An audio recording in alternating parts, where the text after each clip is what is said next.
Hello and welcome to Irish Storytime. This is our second Halloween book, The Legend of Stingy Jack. The first book was Lila and the story of how Halloween came to America. This is the Jack in Jack-o'-lantern. A long time ago, in a little Irish village, before there were jack-o'-lanterns, there was a man named Jack. Jack was the most wretched, tight-fisted, mischievous person in the entire village.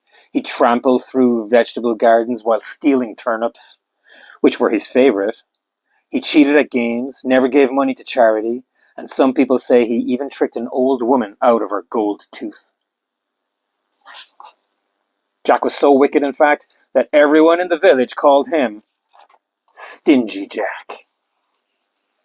Stories of Stingy Jack's misdeeds travelled so far and wide that it came as no surprise to Jack when he was met by the devil himself while out walking one day. "The time has come," the devil said, "to take your soul away with me. So gather your things and we'll be on our way." Jack, hoping to save his soul, quickly hatched a cunning plan. "O devil," Jack began, "'tis true I've been a wretched man, but could you be so kind as to grant me one last request?" The devil, not wanting to be unkind, answered, "Yeah, I suppose, but make it quick." "The road will be long and I am sure to get hungry. Would you pick me some apples from this tree to take along on our journey? I'd get them myself, but I'm afraid of heights." "Well, a last request is a last request," the devil sighed, and began to climb the apple tree. His little cloven hooves scrambled against the bark, and his horns became tangled in the leaves and twigs. But at last the devil was high up in the tree. As soon as the devil was busy picking apples, Stingy Jack smirked to himself and got to work. When the devil had finished gathering apples, he peeked down from the tree. Stingy Jack had surrounded the tree with wooden crosses, and the poor old devil, who couldn't bear to touch them, was trapped among the branches. For 3 long days and 3 longer nights, Stingy Jack kept the devil in the old apple tree. "Let me down from this tree," said the devil. "I've eaten all the apples, and I have work to do." "I will only let you loose, Mr. Devil, if you agree to never again take my soul away," Jack replied. The devil agreed, and Stingy Jack removed the crosses, allowing the devil go along his way. Years went by, and old Stingy Jack kept stealing, and cheating, and swindling, and tricking, but he never again crossed paths with the devil. Never, that is, until one bright autumn day when Stingy Jack died. There's a turnip on his grave. He did like turnips. Stingy Jack tried to get into heaven, but because of his nasty ways, they wouldn't let him in. So Stingy Jack went to the gates of hell. "Won't you please let me in?" Stingy Jack begged. "It's getting dark and I have nowhere to go." The devil appeared at the fiery gates. "Jack, my son, we made a deal. I am a man of my word and I won't take your soul." The devil thought for a moment, then said, "But here's what I'll do, you wretched old Jack. I'll give you an ember from my ever-burning fire to light your lonely way around the world." The coal was too hot for Stingy Jack to hold, so he hollowed out a turnip to use as a lantern. "Having light is all well and good," he told the devil, "but what if I get lonely?"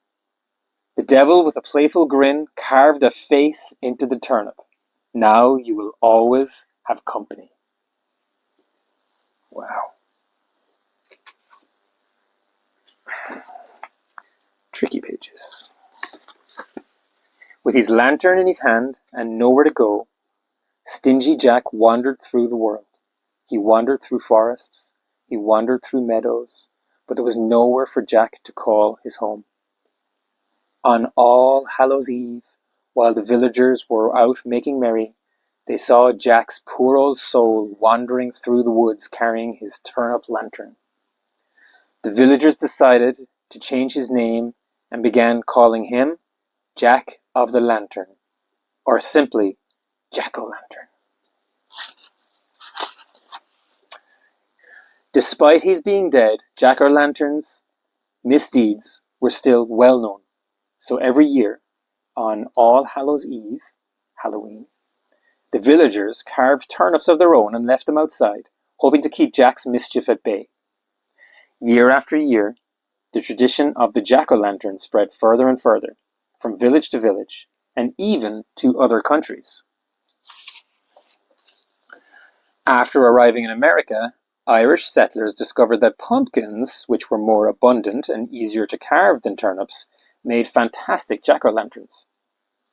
And although the story of Stingy Jack slowly faded into the shadows of time, the tradition of carving jack-o'-lanterns is carried on to this day.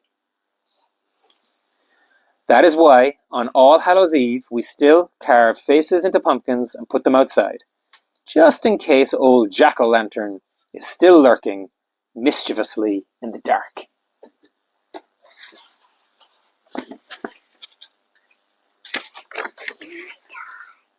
The end. Stingy Jack, the Legend of Stingy Jack. And that is a fantastic story, which, watch it with the other video, which explains how Lila is one of those immigrants who left Ireland in the mid-1800s and brought the holiday of Halloween to America, discovered there were no turnips, had to use a pumpkin, and that's why we still have 7 or 8 pumpkins on our porch right now. Okay. What do you think, guys? Good story? Yeah. Scary? Yeah. Well, it's not. That's it. I mean, there's an even scarier story of Stingy Jack out there. Can I tell you something? I have something to add. I have something to add to my lurking in the shadows. That is pretty creepy. This story has the devil in it stealing a man's soul, but that's creepy. Okay, thanks everybody. See you. Peace out.